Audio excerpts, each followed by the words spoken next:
Hello friends, मैं शारदा थानवी आज अपने यूट्यूब चैनल पर आप लोगों को करवा रही हूँ प्रश्न बैंक के अंतर्गत ही हिंदी अनिवार्य में कक्षा 12th में खंड ब के क्वेश्चन आंसर जो मैं आप लोगों को करवा चुकी हूँ। बच्चों 11 से लेकर के 20 तक का एक वीडियो अपलोड हो चुका है।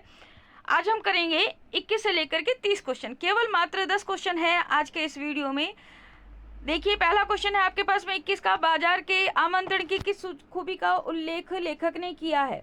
पिता द्वारा लाए गए स्वर्ण के लिए ममता ने क्या कहकर मना किया? मधु ने अलग अलग तौलिए रखने के पक्ष में क्या क्या तर्क दिए?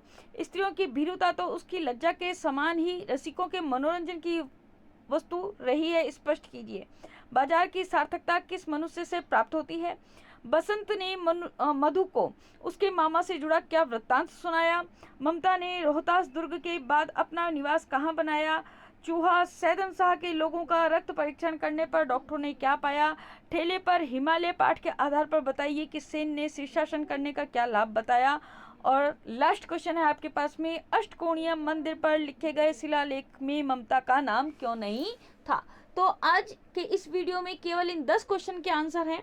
पूरा ज़्यादा क्वेश्चन नहीं करवा सकते बच्चों, ज़्यादा बड़ा वीडियो हो जाता है और फिर बच्चे बहुत ज़्यादा उकता भी जाते हैं वीडियो को देखते देखते।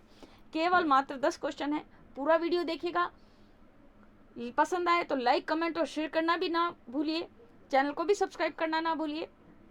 हम प्रारंभ करते हैं 21 नंबर क्वेश्चन। देखिए, बाजार के आमंत्रण की किस खूबी का उल्लेख लेखक ने किया है? लेखक कहता है कि बाजार में सजे सामान का आकर्षण उसे खरीदने का आमंत्रण देता है। उसे खरीदने का आमंत्रण देता है, मतलब बाजार में जो सामान सजाया हुआ है दुकानदारों ने, वो सामान जो है खरीदने वाले को आमंत्रण देता है कि मुझे आकर के खरीदो। लोग बाजार की सजावट, व्यापारियों के आग्रह आदि के कारण फालतू सामान भी खरीद लाते हैं, भले ही बाद में वह पछताते भी हैं। अतः बाजार के आकर्षण को ही लेखक ने बाजार का आमंत्रण कहा है। 22 नंबर क्वेश्चन है, पिता द्वारा लाए गए स्वर्ण के लिए ममता ने क्या कहकर मना किया?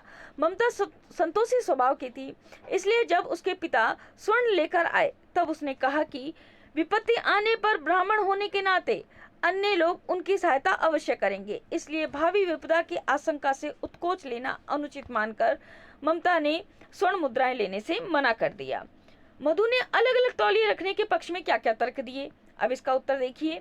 मधु अलग अलग तौलिए रखने के लिए कहती है कि इसमें क्या दोष है अथवा क्या बुराई है। उसके अनुसार स्वच्छता के लिए आवश्यक है।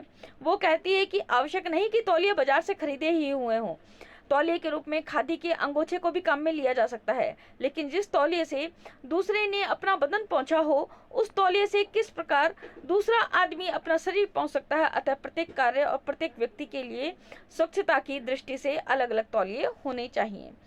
24 नंबर क्वेश्चन है बच्चों, स्त्रियों की भीरुता तो उसकी लज्जा के समान ही रसिकों के मनोरंजन की वस्तु रही है, स्पष्ट कीजिए। इसका उत्तर देखिए। स्त्रियां स्वभाव से भीरु अबला होती हैं। परिवार में उनका पालन पोषण कमजोर मानकर किया जाता है। उनके मन में विभिन्न प्रकार के भय व्याप्त कर दिए जाते हैं। इस तरह भीरुता उनकी लज्जा के समान ही रसिकों के लिए मनोरंजन की वस्तु भी बताई गई है। 25 नंबर क्वेश्चन है, बाजार की सार्थकता किस मनुष्य से प्राप्त होती है? तो इसका उत्तर देखिए, छोटा सा है। लेखक के अनुसार जो लोग बाजार की चकाचौंध में न आकर अपनी आवश्यकता की ही वस्तुएं खरीदते हैं, वे मनुष्य बाजार को सार्थकता प्रदान करते हैं।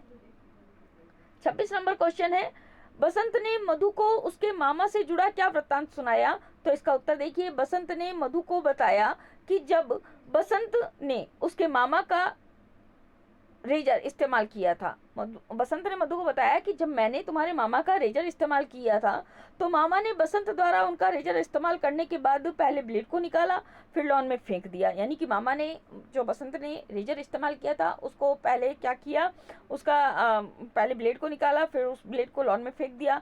फिर नौकर से कहा कि रेजर को स्टेराइज करके लेकर आए, यानी कि गर्म पानी से धोकर के, गर्म भाप से धोकर के उसको लेकर के आए। इस प्रकार बसंत के अनुसार बस मधु के मामा ने स्वच्छता के नाम पर कोरा दिखावा किया। 27 नंबर क्वेश्चन है, ममता ने रोहितास दुर्ग के बाद अपना निवास कहाँ बनाया? तो इसका उत्तर सुनिए। देखिए, रोहितास दुर्ग पर शेर शाह का आधिपत्य होने के बाद ममता वहां से छिपकर भागी और काशी के उत्तर में स्थित धर्मचक्र विहार के खंडहरों में छिप गई। वहीं पर उसने अपनी झोपड़ी बनाई तथा समीप के गांव की कुछ स्त्रियों के सहयोग से अपना जीवन यापन करने लगी। 28 नंबर क्वेश्चन है, चूहा सैदन शाह के लोगों का रक्त परीक्षण करने पर डॉक्टरों ने क्या पाया? तो इसका उत्तर है, देखिए, चूहा सैदन शाह के लोगों का परीक्षण करने पर डॉक्टरों ने पाया कि वहां के लोग अपने भोजन में ज्यादातर दही और लस्सी का प्रयोग करते हैं। दही में बहुत सी बीमारियों के कीड़े मारने की शक्ति होती है, यानी कि दही में जो वो कीटाणु पाए जाते हैं जो बहुत सी बीमारियों से लड़ने के काबिल होते हैं और रोग प्रतिरोधक क्षमता बढ़ाते हैं, और उसके प्रभाव से शक्ति होती है जो उनकी बीमारियों से रक्षा करती है। और जो जोहड़ का पानी भी उनके लिए कोई विपरीत प्रभाव नहीं डालता, स्वास्थ्य पर कोई भी कुप्रभाव नहीं डाल पाता है। अब आपके पास में 29 नंबर क्वेश्चन है, ठेले पर हिमालय पाठ के आधार पर बताइए कि सेन ने शीर्षासन करने का क्या कारण बताया? जब अचानक चित्रकार सेन शीर्षासन की मुद्रा में आए, इसका उत्तर बोल रही हूँ बच्चों, ध्यान से सुनिए। जब अचानक चित्रकार सेन शीर्षासन की मुद्रा में आए तो उनसे पूछा गया कि वो ऐसा क्यों कर रहे हैं, तो उन्होंने जवाब दिया कि हम नए पर्सपेक्टिव से हिमालय देखेगा, और कहने लगे, ओ सब जीनियस लोग, जब सिर के बल खड़ा होकर हिमालय को देखता है, इसी से हम भी सिर का बल खड़ा होकर के क्या देखता है? हिमालय देखता है।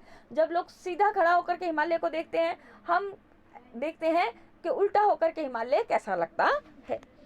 अष्टकोणीय मंदिर पर लिखे गए शिलालेख में ममता का नाम क्यों नहीं था? इसका उत्तर देखिए, चौसा के युद्ध के दौरान मुगल बादशाह हुमायूं ने ममता की झोपड़ी में शरण ली। उस समय ममता की आयु मात्र कितनी वर्ष थी? 23 वर्ष।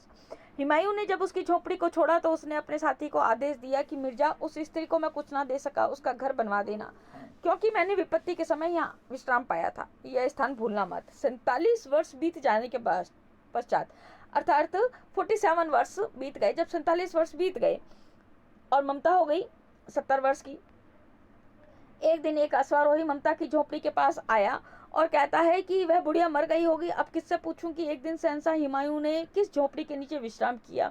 जब ममता यह बात सुनती है तो उसे बुलाती है और कहती है, यह मेरी ही झोपड़ी है जहाँ एक दिन शहंशाह ने विश्राम किया था। अब तुम चाहे महल बनवाओ या घर, तुम्हारी मर्जी। इतना कहते हुए ममता का प्राणांत हो जाता है, क्योंकि उस समय वो अपनी अंतिम सांसें गिन रही होती है। हुमायूं के पुत्र अकबर के आदेशानुसार वहाँ एक अष्टकोणीय गगनचुंबी मंदिर बनवाया जाता है और एक शिलालेख भी लगवाया जाता है, परंतु उस पर कहीं भी ममता का नाम नहीं होता। उस पर केवल मात्र यही लिखा होता है कि एक दिन 7 द्वीपों के नरेश हुमायूं ने यहाँ शरण ली थी और उनकी मृत्यु होने के पश्चात उनके पुत्र अकबर ने यहाँ पर इस मंदिर का निर्माण करवाया, लेकिन कहीं पे भी ममता का नाम नहीं लिखा जाता। यह बात वास्तव में शहंशाह हुमायूं व उसके पुत्र अकबर के लिए महत्वहीन हो गई थी कि ममता इस झोपड़ी में, ये झोपड़ी किस व्यक्ति की थी, किस लड़की की थी, और इसलिए उन्होंने उसका नाम उत्कीर्ण नहीं करवाया, उस शिलालेख पर नहीं लिखवाया, इसलिए उन्होंने उस पर ममता का नाम नहीं लिखवाया। तो बच्चों, आज के होते हैं हमारे पास में 10 क्वेश्चन। अगर आपको मेरा वीडियो पसंद आता है तो प्लीज़ लाइक, कमेंट और शेयर करना बिल्कुल भी ना भूलें। वीडियो को भी पूरा देखें, चैनल को सब्सक्राइब करना बिल्कुल भी नहीं भूलना, ताकि मेरे आने वाली वीडियो आपको समय समय पर मिल सके। आज के लिए धन्यवाद, नमस्कार।